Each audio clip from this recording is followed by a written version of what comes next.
भारतीय राष्ट्रीय मजदूर इंटक की वार्षिक बैठक मुंबई के मालवनी इलाके में हुई, जिसमें देश के सभी राज्यों से भारी संख्या में यूनियन के कार्यकर्ता और पदाधिकारी इस बैठक में भाग लेने पहुंचे। इस बैठक में मजदूरों के हितों को लेकर काफ़ी चर्चा हुई। यूनियन के राष्ट्रीय अध्यक्ष ने इस दौरान इंटक के नाम पर फर्जी संगठन बनाने वाले का खुलासा भी किया। हमने 2007 में संजीव रेड्डी ने जो फर्जी रजिस्ट्रेशन कर 2007 का दिल्ली में रजिस्ट्रेशन कर और हमारी सरकार को और कांग्रेस को गुमराह करने का कोशिश किया, देश का मजदूर को गुमराह करने का कोशिश किया, देश का हमारा जो कांग्रेस का लेबर और जो हम लोग जो अब काम कर रहा है, हम अपना काम प्राइवेट क्षेत्र में जहाँ की झाड़ू पोछे वाले से लेकर ठेली से लेकर जहाँ राहुल गांधी जी का जो सपना है, जो हमारे जवाहरलाल नेहरू और महात्मा गांधी जी का सपना था, आज वो राहुल गांधी पूरा कर रहे हैं। आज राष्ट्रीय मजदूर कांग्रेस 1948 में जो इसका गठन हुआ था, वो मजदूरों को और देश को हित को देखते हुए इसका वो कि मजदूर को रोजगार मिले और देश को तरक्की मिले। कोर्ट ने उसके ऊपर रोक लगाते हुए कड़ी आपत्ति भी जताई है। इस बैठक में इंटक के महाराष्ट्र अध्यक्ष इब्राहिम पिंटो, मुंबई अध्यक्ष चौथी प्रसाद गुप्ता, स्थानीय विधायक असलम शेख, शरद त्यागी, विपुल शाह, बीना सिंह, शिवानंद शर्मा, केपी यादव, रामाश्रय चौहान सहित कई गणमान्य लोग यहां पर उपस्थित थे और उन्होंने अपनी बात सबके सामने रखी।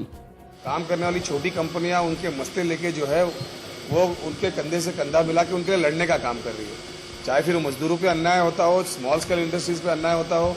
आप देख सकते हैं कि पूरे राज्य में, पूरे देश भर में बड़े बड़े कॉर्पोरेट्स का जो है उन्होंने टैक्स माफी करने का काम किया, लेकिन ये छोटे छोटे लोग जो स्मॉल स्केल इंडस्ट्रीज चलाते हैं, ये छोटे छोटे स्मॉल स्केल इंडस्ट्रीज में जो छोटे छोटे लेबर्स अपना गुजारा करते हैं, उनको मुझे ऐसा लगता है कि नरेंद्र मोदी जी जो है वो रास्ते पे लाके छोड़ना चाहते हैं, वो उनको जो है घर से बेघर करने का काम करते हैं। और मुझे लगता है कि दिनेश जी के नेतृत्व में बहुत जोरदार तरीके से पूरे देश भर में एक आंदोलन उन्होंने उठा रखा है इसके खिलाफ, और उसको पूरी कांग्रेस पार्टी समर्थन करती है।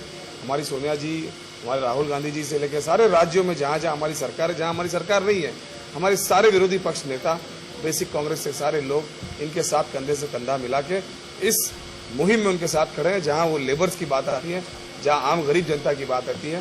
देखिए कि मुंबई शहर के अंदर भी गिरनी कामगार का मसला कितने दिनों से पेंडिंग, हमारी सरकार थी, हम लोगों ने उसे अंजाम तक लाके छोड़ दिया था, लेकिन ये सरकार को आज 2 साल हुआ, इन्होंने जो है सिर्फ बातें की है, अब तक का उनके ऊपर कुछ ये नहीं किया। जहां पे कमर्शियल बिल्डिंग बनने की बात थी, वहां पे उनको जल्दी FSI दे दिया, वहां बिल्डिंग भी बनना चालू हो गई, लेकिन जो गरीब लोगों के घर बनने थे उसका अभी तक कोई न्याय नहीं लिया गया है। मेरे ख्याल से पिंटो जी जो है उस आंदोलन को और तेज करेंगे, ताकि ये जो सरकार झूठे वादे करके आई है उनको अपनी जगह दिखाने का काम करें। तो अभी आज की जो सरकार है उसके ऊपर कोई ध्यान नहीं दे रही है। जैसे ठेले वालों का हो गया, जो महानगर पालिका के लोग आए दिन सताते हैं, उसके विरुद्ध हम लोग कामगार दिन के अवसर पर बहुत बड़ा प्रदर्शन करने का विचार भी चल रहा है। और दूसरा जो मिल मजदूरों का एक बहुत बड़ा वो समस्या है, जो उनको घर देने का महाराष्ट्र सरकार ने वादा किया है, लेकिन हर बार वादे में फिर रही है, उसके विरुद्ध भी हम लोग बातचीत हो रही है। और अध्यक्ष जी को इसलिए हमने बुलाया कि महाराष्ट्र की जो भी समस्या है उसके लेके हम लोग महाराष्ट्र के हमारे अध्यक्ष इब्राहिम पिंटो जी और विपुल भाई जी, हमारे सारे जितने तो कार्यकर्ता हैं, बीना सिंह जी, सभी को लेके हम लोग बैठेंगे और एक बहुत बड़ा आंदोलन छेड़ने का प्रयास चला है। पहला मुद्दा महाराष्ट्र दिवस पर ये लेना चाहता हूँ कि महाराष्ट्र दिवस ऐसा दिन है कि हर कामगार के लिए ये छुट्टी का दिन होना चाहिए। वो मुद्दा मैं पहला लूँगा और इस पर हम लोग जरूर आंदोलन या मोर्चा छेड़ेंगे। इस वार्षिक बैठक में कई मुद्दों पर चर्चा भी की गई है। अब देखना होगा कि इसका फ़ायदा कार्यकर्ताओं को कितना पहुंचता है। मुंबई से जटाशंकर सिंह की रिपोर्ट।